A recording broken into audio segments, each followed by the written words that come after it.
आज की ताज़ा खबर। बेंगलुरु में रहने वाले लू और अमेरिका में रहने वाले सिड आपसे कुछ बात करना चाहते हैं।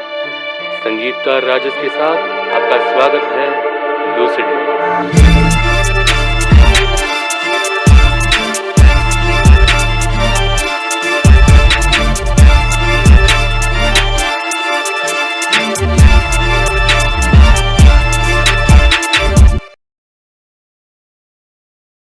Hello everyone, welcome to episode 1 of Minicast with Lucid.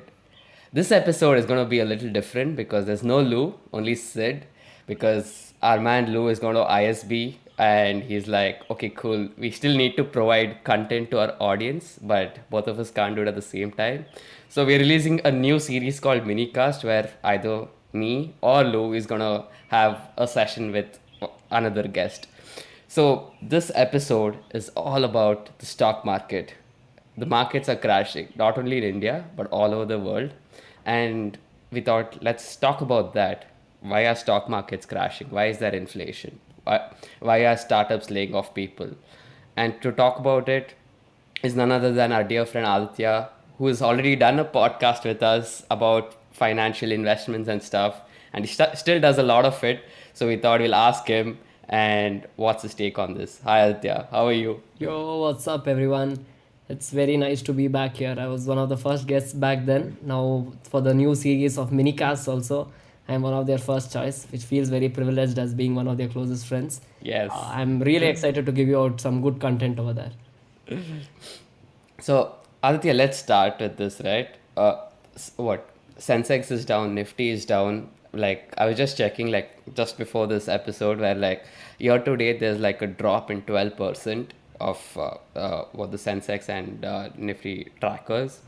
And generally, when we look at stock markets, we try at least like the general public tries to get like 12% returns every year, and this has happened like a 12% drop in 6 months. What is the reason? Why is it happening? Yeah, so about that, I think there's like, you need to zoom out. Like the same question can be broken down into 2 points. So when you said about things like, 12% of increase every year or something, that is something that you need to look at from a very far away viewpoint. There are times where, 1973 to 1983, the entire US market for the entire 10-year period was just going down. So it's not Right. really like every year you get 10-12%. It's not like FD or something. So when you say about 12% return, it is for this year. But you also, with the same statement, if you just look 2 years behind, 2 years from the COVID crash till afterwards, 150% it had, I mean, from the lowest point to the highest point, it gave a Right. 150%. So that everyone's really blind and deaf to. And now they're really much looking at it.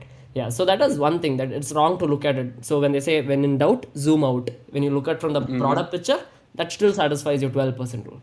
Now coming to why it is happening, there's plenty of reasons. There's inflation concerns. There's a war going on right now.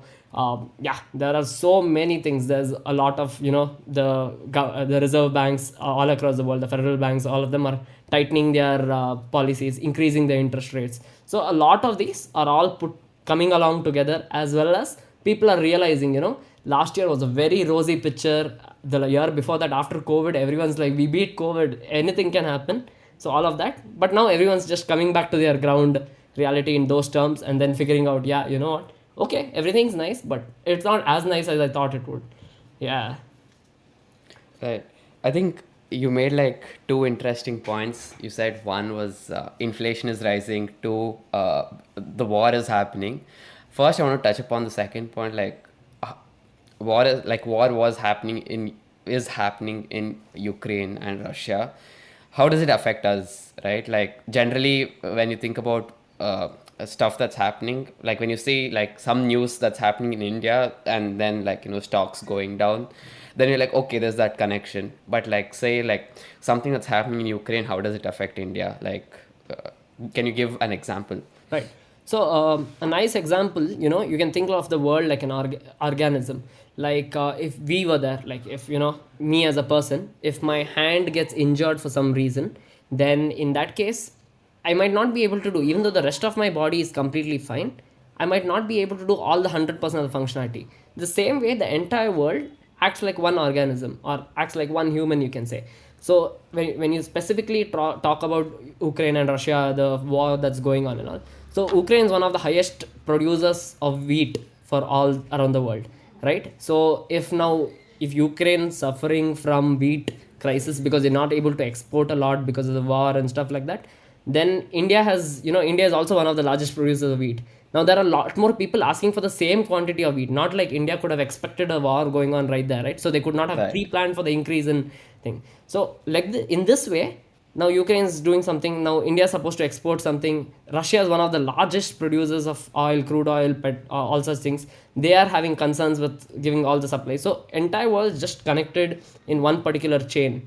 Anything, a smallest disruption in any of this will cause a lot of chaos here and there. And that's Right. why you can see that, right, like the wars going on right there, but the entire world's still in kind of having a hard time right there. Correct. Yeah. I think like the Ukraine being the highest wheat supplier. I think I was listening to a podcast, and one of the scientists was mentioning that the whole world works in a 90 day food supply period, where it can only sustain for 90 days if there's no continuous supply. So that makes a lot of sense, right? Like, hey, like if there's no wheat, there's going to be like a lot of demand, and yeah, that makes a lot of sense. And like the second thing is inflation, right? Like, why is inflation happening in India?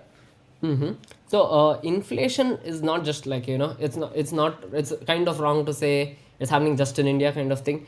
It's Right. you will definitely have to take about the bigger picture. Continuing from the same previous topic that we came about, when there's concerns about the supply of, so any day, can you assume like having this conversation, if the power wasn't there at all for a day or a two, you'd probably not even power up your laptop, right? So when all such things happen, so there's a shortage of energy, there's shortage of food, there are supply chain concerns, everything's there. So all of them come together and so whenever there's a reduce in the supply of something, the cost for it goes up.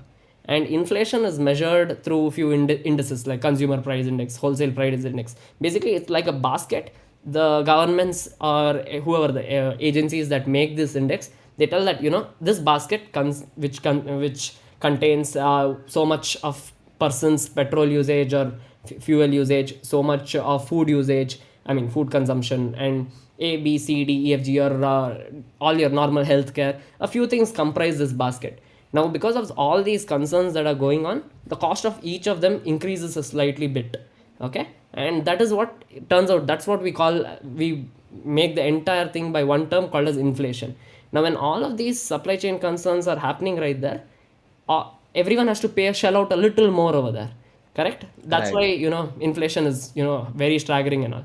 It's still fine to say a country like India would is something that you'd always think of inflation for. I was hearing about the gas prices in US, if not for this particular thing, if not this particular period, time before that, there used to be 5 6 years where the gas prices were just slightly increasing, was very very slightly increased. But India, in being in India, would have never heard. Would have definitely known. 5 years ago, I used to pay so much, 40 or 50 rupees per liter. Now it's 100 rupees per liter. India's one of the examples of high inflation but high growth countries. Yeah, Right. that's how you expect it to affect India. Right. Like that's very funny because I was like talking to my friends in California, and the gasoline prices are like $7 per gallon, and here I think in North Carolina, before like 3 months before, the costs were around like $3 per gallon. Now it's touching $4. So Uh-huh. yeah, definitely, like you, as you said, you can definitely see the inflation rise more prominently. And like the last part I want to touch upon, like in the Indian scenario, is like first we spoke about the stock market's going down, there's inflation happening. Third one is like we work in the corporate sector, like we work in corporations. Till like I think 2 months ago, we or a month ago, we got like our 101st unicorn in India. And but now you're seeing that a lot of companies, a lot of startups which raised a lot of funding the last 2 years are laying off people now. right? As employees, it is very scary, but like why are why are companies doing it right now, right? Because they could have thought about this earlier, but why are they doing it right now, laying off people? Correct. So let's just take, like, some steps back of this. When the COVID crisis hit, right? So all the banks in the world, the major central banks in the world, like, the Federal Reserve there, the Reserve Bank of India here, all of them follow something called as quantitative easing. Basically, in a more broader sense, it is like they print out more money and reduce the interest rates, which you'd have heard of. The interest rates they tell is the interest rates they charge banks to give FD with them and take out loans from them. So all of this Right. interest rates are lowered, so banks can borrow more, and there's more money in the market. So basically, if banks have more money, these companies who get their funding from banks, banks are ready to shell out more money. Venture capitalists can Right. take more money in debt and be like, I'll pay you back, because anyway the interest rates are really low, right? So all of that was a beautiful picture. That's why markets shot up, stock markets were flying high. Companies, you'd hear every week, you'd hear one or two unicorns coming out. That was all the case. Correct. Now, as you see, gradually the thing comes that is not sustainable in the long run. So they reduce. It's called quantitative tightening, where they reduce the supply of money over there. They increase the rates and all such things. So because of which there's less money out there in the market. So if I were to buy some money, if I were to take loan on some money, my interest rates would be higher that I have to pay back. Okay. So Right. venture capitalists and all who make use of this money, who take this money and invest in some companies and stuff like that, they'd have to shell out a little more on the loan rates they have. So because of which they Correct. are also not going to be. Before they were just like, I'll just put out in 10 companies. It's fine if 3 companies do really well. Now they are not Correct. that thing. They want, if they put it in 5 companies, they want that 3 companies. Not that 3 in 10, they wanted 3 in 5 kind of thing. So they are much more selective about such things. And that's why there's lesser, first of all, there's lesser money out there. You have more, you have lesser companies to invest, get good returns out of, kind of thing.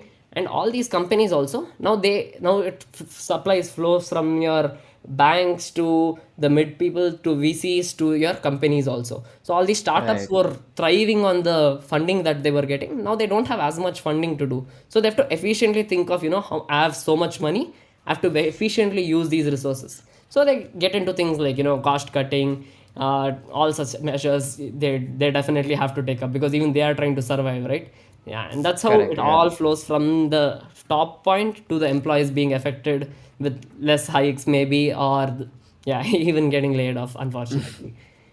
Yeah, I was just reading today that the total count of people who've been laid off from startups has crossed like 10,000 people, which is a massive number of Yeah. people that from startups.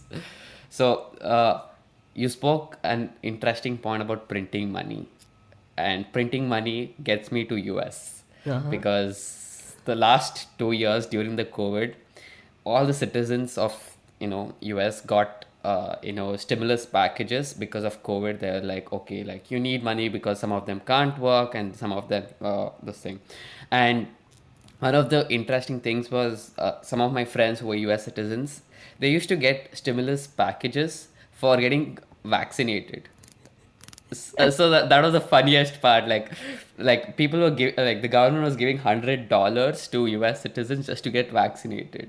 Uh, But so but now that printing of money to distribute to the people has caused them a problem, and you can see like high inflation rates and tech stocks going down. So let's talk about that. Maybe we can start with like tech stocks. Like companies like Netflix shares are down by 60% year on year. Coinbase is down by 40%. Amazon is down by 40%. Coinbase is down by 77%. So like let's unpack that. Right. So, tech stocks and all, no? The way you see, okay, for example, if you were a shop or something like that where you sell out particular physical tangible assets, you can definitely measure the outcome of it, kind of thing. And you can definitely, you have historical data which tells, during winters, these things stock up, during summers, these things sell better, all such things and all. But when it comes to tech, you can't really directly quantify such things. You can't directly quantify what's going to be the sale of. You can obviously predict. You have amazing ML modules to predict all of that, but you can't really you're not selling something tangible, right? You're selling something. So in the same way, people who expect the stock price to grow also grow on that particular thing. You can't really say, you see, for 2 years you see some particular tech product, including Zoom and Netflix, Amazon, Coinbase, all of them, you see them going up and up and up. You see more consumers are getting, more people subscribing to Netflix's service and such like that. You don't tend to think that the thing can also go this way, or you don't think down. it can go this way. You just think it's going this, so it'll continue going this and this. And that's where people would have been buying massive amount of these shares, being so bullish on all these tech stocks, all of this. But because these tech stocks they are not selling something tangible, you cannot really model it that well as to how it can continue sustaining that particular thing and all. Correct. Yeah. So that's why, gradually once people realize that these are things and it won't happen, it starts to fall down. And also, these companies, which precise companies you roll, Netflix, Amazon, Coinbase, Zoom, are all things that people are every day using or every day in touch with. Right. So those are the first stocks that normal retailers getting into the stock market will go and invest. Now that inflation is high, money supply is low, they'll all take it out, and that's why it starts to fall that way only. Yeah, that's Correct. about it. Even Coinbase, you can move into the thing of crypto. Cryptos have been like, if you think stock markets have performed bad, cryptos just lost.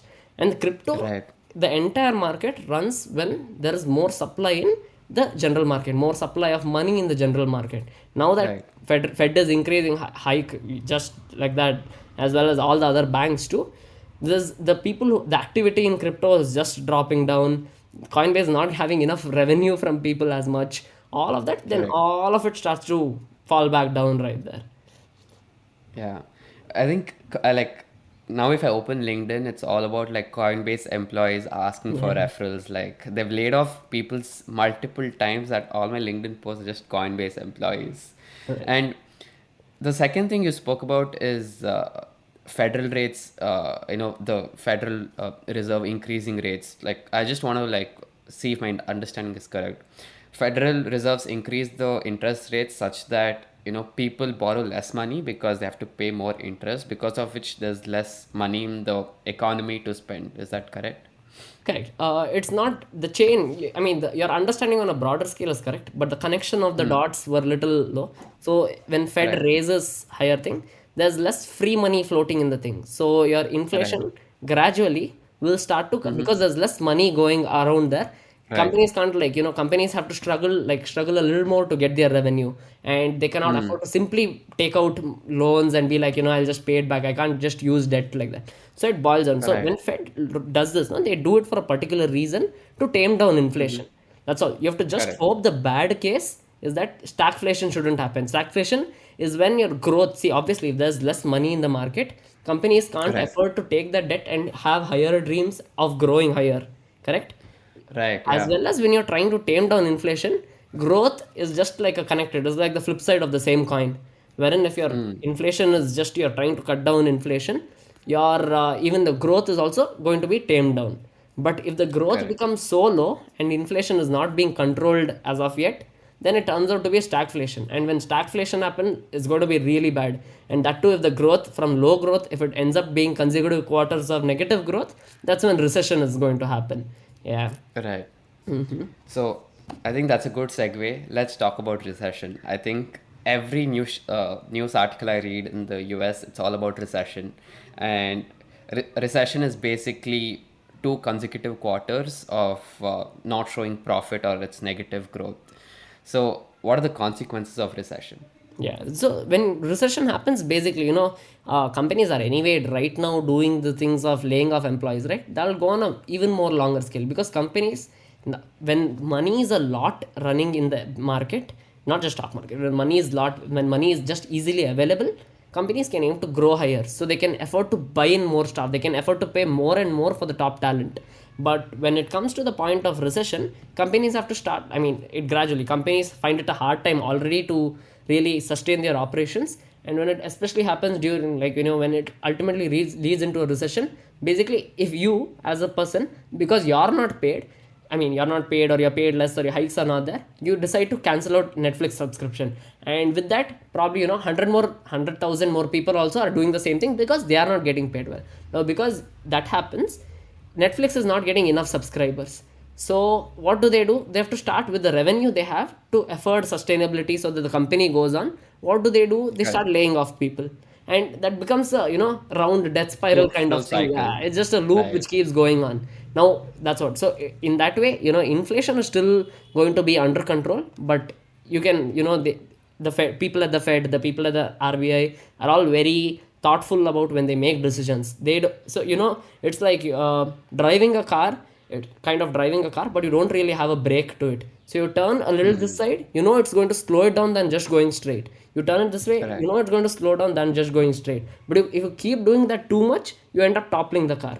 Correct? So that's the kind of logic. They're just going to slightly waver it this way and that way so that it kind of slows down the path of inflation and stuff like that. But not to the point that they topple it and all. So they will not let it. I mean, they cannot, even if it goes to a point of recession, I just think it'll be a really, really mild recession. I don't think, the factors right now with how much deep technology the world is growing into and all such things, I don't think a recession will be really harsh in the coming things at all. It might touch a low recession, but not severely and not a lot. Right. I think what experts are saying is that a recession, if it hits also, it might be there for like 12 to 18 months. And then, we might come up. So, like, as you said, it might be a mild recession. In your opinion, how many months do you think it might be there for if it hits? So if you do that, then probably, the listeners of your minicast will come chasing after me if they remain unemployed for X number of months. But I mean, so to quantify it, I'm really not the right person, I would say. But, it affects different things very differently. It affects startups really way too much, whereas it affects, all these solid companies that have just been conservative in their growth. They're just going to continue growing that way only, just conservative growth. Companies which are Right. aiming to get extreme double digit growth every year, 30% growth, 40% growth every year and all, they are going to be hit severe lot. So in that way, to quantify, I mean, I would say, 8 to 12 months or something would be my Right. wide, like, the outermost timeline or something. I don't think so. It is even more specific to different regions of the world. Places like Japan and all, I think inflation will be really, really low because their entire supply chain is managed so well within themselves. Correct. Whereas certain countries where, paying how much you have to pay the employees is really high, but the amount of return you get is not probably so much, their recession will hit much harder. In countries like India, I think, a smaller sector of the people will get affected a lot. Whereas the bigger picture, I don't think is going to hurt India a lot because, India is, after all, like, it's not just cheap labor, but you also, even for the top level of engineers you have or top level of any other field you have, you're still paying out way lesser than what you'd pay in the US or in the UK and stuff like that. So India operations can still afford to continue running. That's the best part about, India, Bangladesh and all such countries where the labor is cheap, but quality of work what you can get done is still good. So it will not affect these countries as much. Yeah, I think with that point, we can end this minicast. So the main reason we wanted to do this episode is for us to understand the reasons behind what is happening, because we can see the consequences, but sometimes we don't understand, like we don't connect the dots behind. So that's the whole point of this episode. Thank you everyone for watching, and thank you Aditya for Nice to be here, guys.